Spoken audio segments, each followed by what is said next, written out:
Thank you, Sava, for your kind introduction. Thanks to the foundation for offering this opportunity.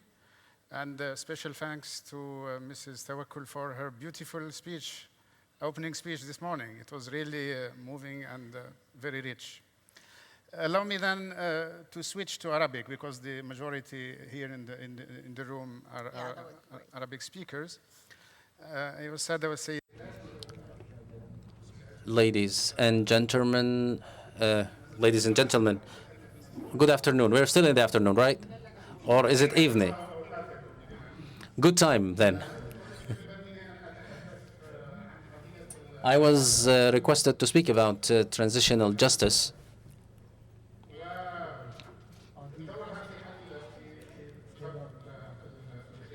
And its role to end the violent disputes in Yemen. I would like to clarify something, that transitional justice is not tasked to dispute or resolve the dispute or the conflict. When we talk about transitional justice, there is an aspect of justice, but what is not tackled sometimes by people who work in this field is that it is not only about issues related to rights and laws, but there are a number of procedures. So let's define what we are talking about. Transitional justice is a number of measures, legal, as well as political, social, cultural, economic measures, as well as structures that allow to reach national reconciliations. That's how it is defined by the jurisprudent experts in conflict resolution.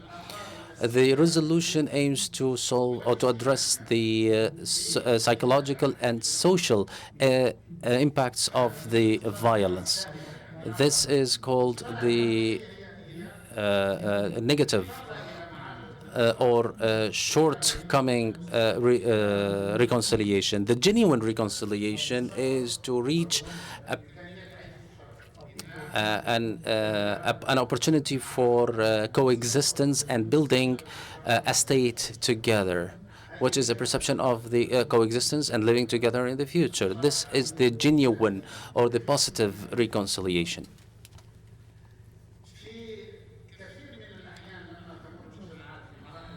When societies go through transition, people running these periods or in charge of these periods find a lot of challenges because, as I said, reconciliation tackles the heritage of the past. But in a transition, we are not only concerned in solving or addressing the heritage of the past, but we also want to meet the needs of the present time. So any authority that wants to be in charge or that is in charge of the transition, they need to see how the community will survive. So they need to produce and to make use of the resources. So there are demands for the future and there are demands for the present time.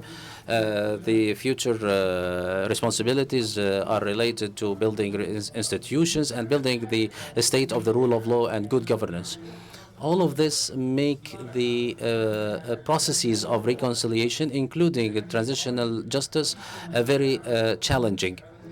This is not to scare the dear brothers and sisters in Yemen. This is only to learn from the past lessons of the past that a number of countries in the Arab world, in Latin America and in Europe has gone through. And I can give you examples. For example, in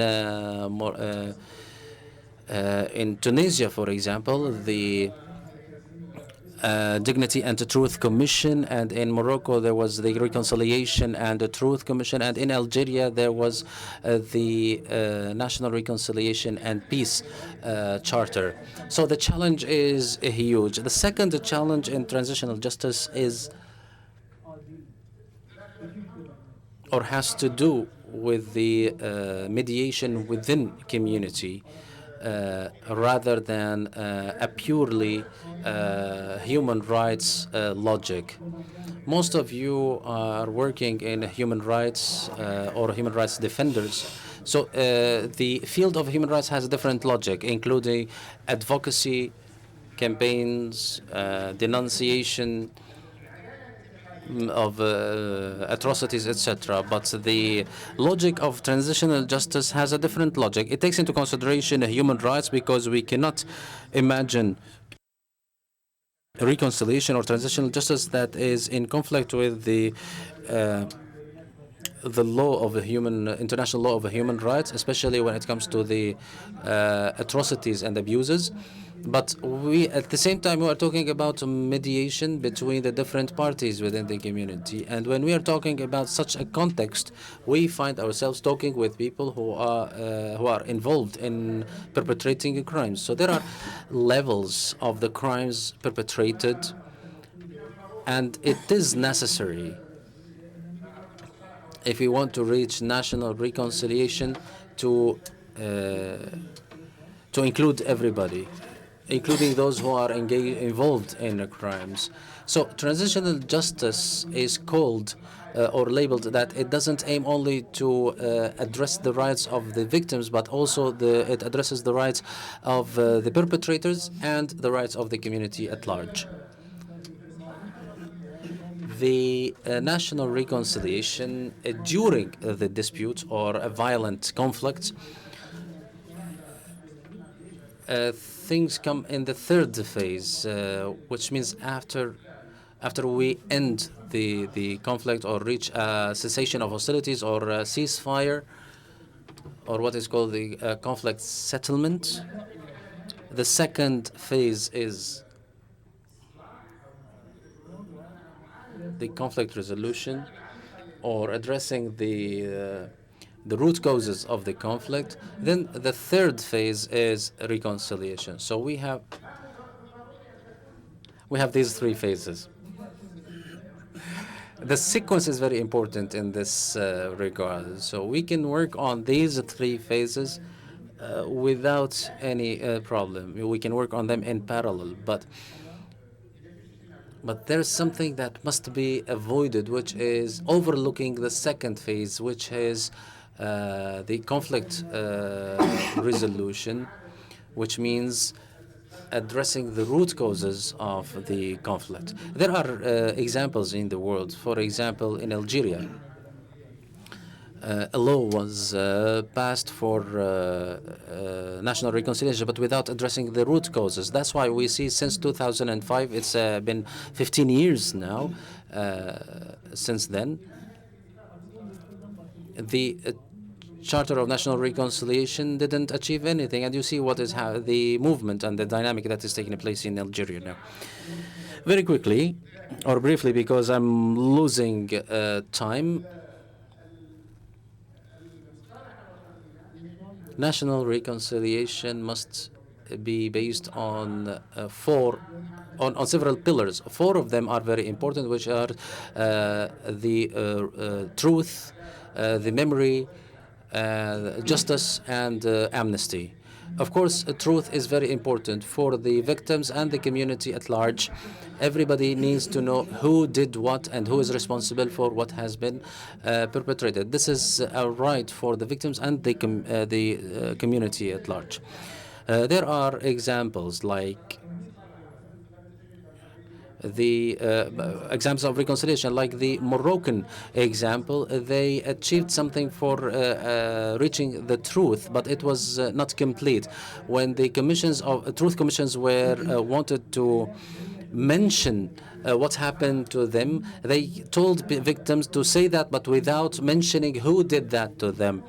This is the Moroccan example. The Algerian example didn't give the chance for the victims to learn the truth. Then we have the imperative of the memory, because this allows the community not to repeat the violence or the conflict. Then we have justice, and justice here is a restorative justice, not a revengeful justice, and it has to do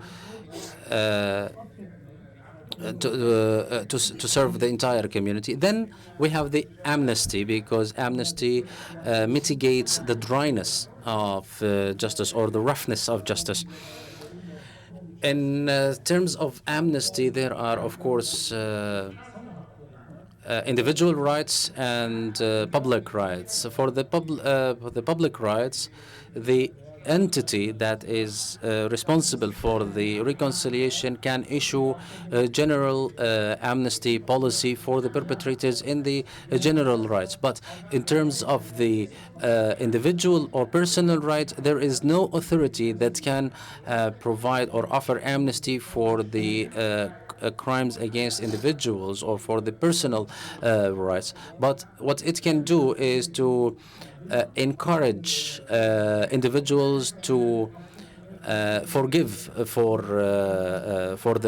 their personal rights, and this we have a wide range of points or in our religion and in our culture that encourage that issue. For example, in Algeria, there was something about the rights of the kidnapped people. Those are suffering from this issue because there was amnesty for all the perpetrators, and they put those victims in a very awkward position. That's enough for me, and thank you for listening to me.